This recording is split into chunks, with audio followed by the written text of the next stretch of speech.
240 миң сом мен үчүн өтө көп сумма. Мисалы, ошол 1 миллион 233 миңди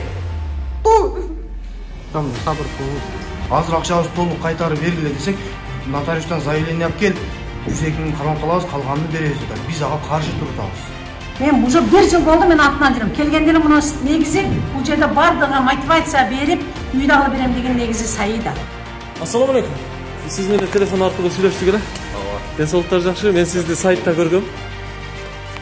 Иштериңиз жакшы? Тестке барганын жакшы көрөсүз да. Заявление жазсын.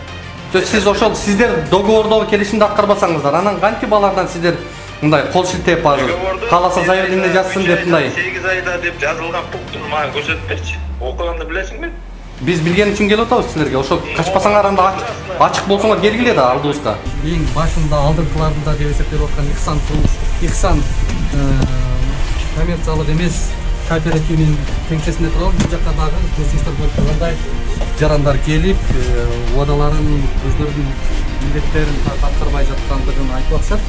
Атакул мырза, сизден бир-эки жагдайды тактап алалы деп атабыз да. Сиздин рекламаңыз аркылуу барып ошолорго попадать этип калып, анан бүгүнкү күндө ошол оор тагдырга туш келип, же иттен же ит байлаган жиптен жок дегендей кырдаал болуп калса, анан ошого моралдык жоопкерчиликти сиз канчалык сезесиз?